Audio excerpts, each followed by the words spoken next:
की गोलियों का हम सामना करेंगे, आज़ाद ही रहे हैं, आज़ाद ही रहेंगे। दोस्तों, आप सभी को स्वतंत्रता दिवस की हार्दिक शुभकामनाएं। यह है आज की संपादकीय डिक्टेशन। इसमें आने वाले जो भी कठिन शब्द होंगे उनकी मैं आपको पहले आउटलाइन बताऊंगा, फिर उसके बाद डिक्टेशन शुरू की जाएगी। सबसे पहले आता है स्वतंत्रता दिवस। स्वतंत्रता दिवस के लिए वर्ष जोड़ देंगे। उत्सव, उत्सव। Corona virus, corona virus. संक्रमण, संक्रमण या फिर संक्रमण, डबल कर देंगे, संक्र और न जोड़ देंगे इसी में हम, तो संक्रमण। अब है आगे दोस्तों कोविड-19, कोविड-19 महामारी, म से महा और यहीं पे मारी जुड़ जाएगा। धूमधाम, धूम धाम के लिए सिर्फ म बनाएंगे, धूमधाम। अब है आगे संकल्पों, संकल्पों। प्रेरणा, प्रेरणा। एकजुट, एकजुट। दायित्वों, दायित्वों। निर्वहन, निर्व और न इतना ही बनाएंगे, निर्वहन। प्रतिबद्धता, प्रतिबद्धता। प्रदर्शन, प्रदर्शन। परास्त, परास्त।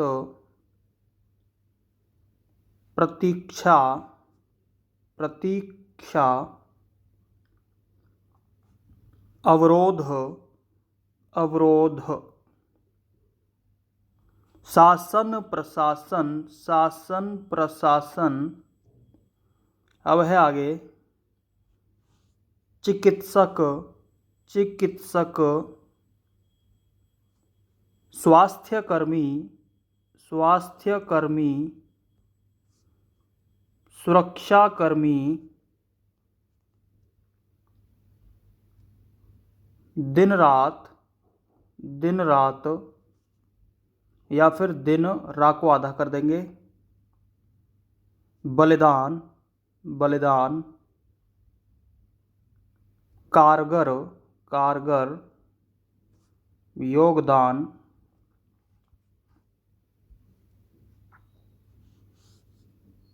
संध्या, संध्या। संबोधन, संबोधन। राष्ट्रपति, राष्ट्रपति। रामनाथ कोविंद, रामनाथ कोविंद। क से काट देंगे। रेखांकित, रेखा प्लस क आधे से अंकित माना जाएगा, रेखा अंकित, रेखांकित। कोरोना योद्धाओं, कोरोना योद्धाओं। स्मरण, प्राणों, प्राणों। उत्सर्ग, देश दुनिया, देश दुनिया। आकर्षित, विस्तारवादी, विस्तारवादी रवैये। अब है आगे संकेत, संकेत। निपटने, निपटने। एकजुटता, एकजुटता। प्रदर्शन, परिचय। आकांक्षाओं, आकांक्षाओं। जिम्मेदारियों जिम्मेदारियों एहसास, स्वाधीनता स्वाधीनता, महत्ता, अक्षुण अक्षुण। तो दोस्तों ये थे कठिन शब्द। ये और है दोस्तों एक जय हिंद, जय हिंद, इस तरीके से।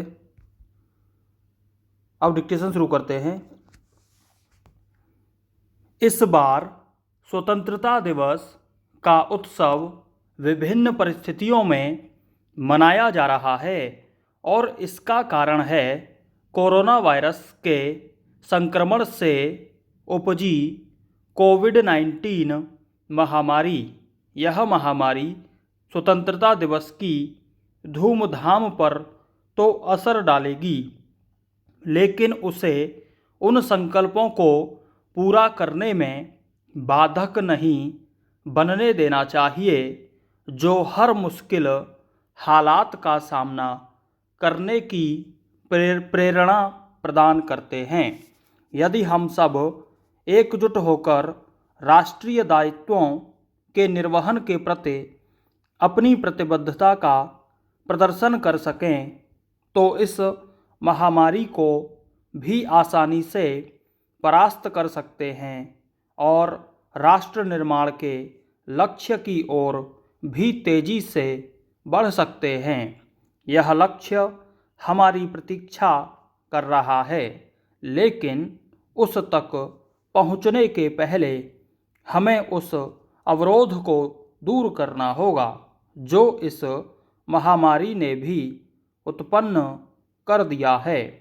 एक ऐसे समय जब शासन प्रशासन के विभिन्न अंग और विशेष रूप से चिकित्सक, स्वास्थ्यकर्मी और सुरक्षाकर्मी कोरोना वायरस के संक्रमण को मात देने के लिए दिन रात एक किए हुए हैं और इस क्रम में अपना बलिदान भी दे रहे हैं, तब देश के हर नागरिक का यह फर्ज बनता है कि वह उन उपायों को कारगर बनाने में योगदान दे जो इस महामारी को मात देने के लिए आवश्यक है। यह कितना महत्वपूर्ण है इसे इससे समझा जा सकता है कि इस बात को स्वतंत्रता दिवस की पूर्व संध्या पर राष्ट्र के नाम संबोधन के दौरान राष्ट्रपति रामनाथ कोविंद ने भी रेखांकित किया। राष्ट्रपति ने कोरोना योद्धाओं का स्मरण करते हुए सीमाओं की रक्षा करते समय अपने प्राणों का उत्सर्ग करने वाले वीर सैनिकों का भी नमन किया। इन सैनिकों का बलिदान देश को हमेशा याद रखना चाहिए। यह अच्छा हुआ कि राष्ट्रपति ने देश दुनिया का ध्यान इस ओर भी आकर्षित किया कि दुष्ट पड़ोसी देश यानी चीन अपने विस्तारवादी रवैये का प्रदर्शन करने में लगा हुआ है। एक तरह से उन्होंने यही संकेत किया कि हमें देश के भीतर पैदा हो रहे खतरों से निपटने के साथ ही सीमाओं पर खड़े किए जा रहे खतरों का भी सामना करना है। यह तभी संभव है जब हम भारत के लोग मतभेद भूलकर एकजुटता का प्रदर्शन करने और साथ ही अपने हिस्से की जिम्मेदारी का परिचय देने के लिए सचेत रहें। यही वह रास्ता है जो व्यक्ति, समाज और राष्ट्र के रूप में हमारी आकांक्षाओं को पूरा कर सकता है। इससे बेहतर और कुछ नहीं कि स्वतंत्रता का यह पर्व हर किसी को उसकी जिम्मेदारियों का एहसास कराए। 15 अगस्त केवल स्वाधीनता की महत्ता जानने का ही नहीं, बल्कि उसे अक्षुण्ण रखने के लिए सजग रहने का भी अवसर है। इसे इसी रूप में मनाया जाना चाहिए। जय हिंद।